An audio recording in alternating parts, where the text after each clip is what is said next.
हमारे Ashoka film studio music channel को subscribe करें।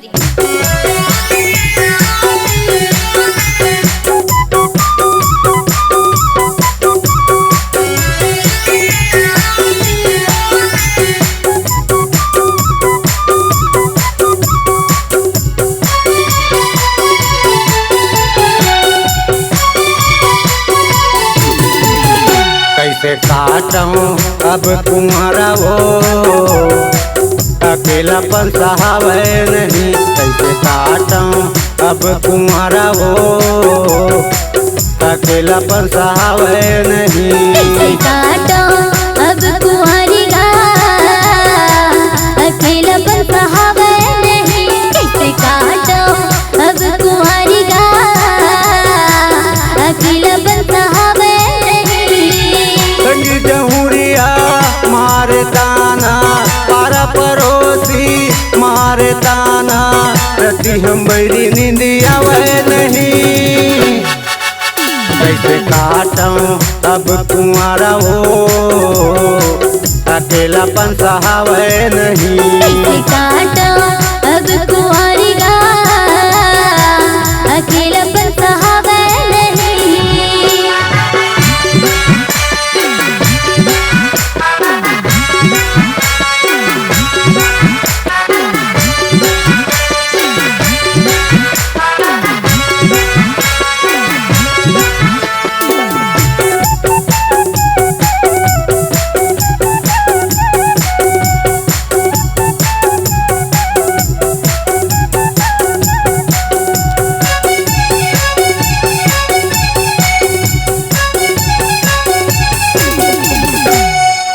कैसे बताऊं तोला वो कैसे जिंदगी बितावत हूँ। कैसे बताऊं तोला वो कैसे जिंदगी बितावत हूँ। अकेला बैरी रात भर खटिया मचट पटावत हूँ। अकेला बैरी रात भर खटिया मचट पटावत हूँ।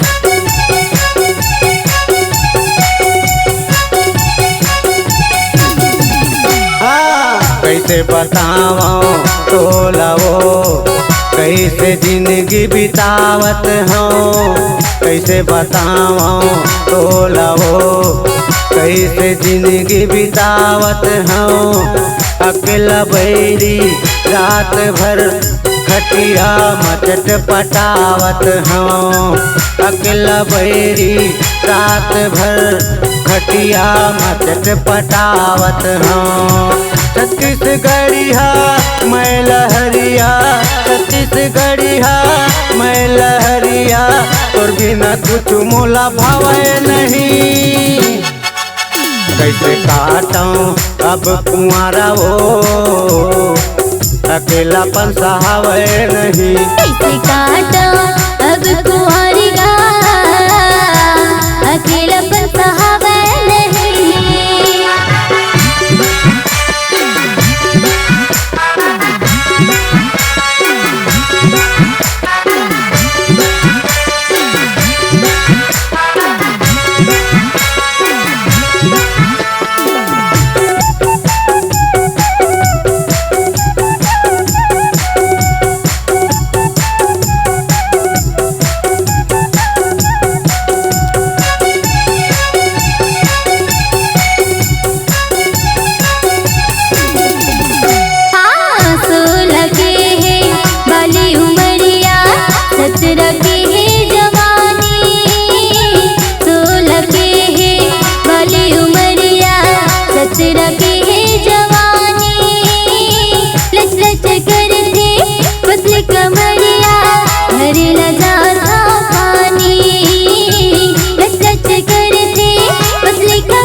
के जवानी लच लच करती थे पतली कमरिया भर लगा था पानी लच लच करती पतली कमरिया भर लगा था पानी अब ले जाना भवर पर आके मामू सिंदूर भरा के घर कुरिया मोला भावे नहीं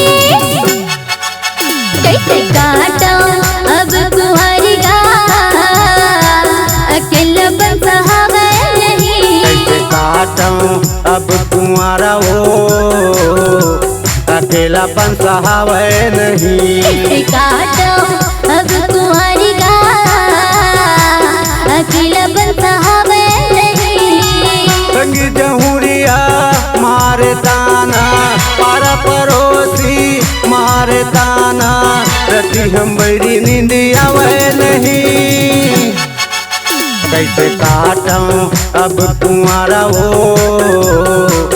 अकेलापन सहावे नहीं कैसे काटा अब कुंवारी गा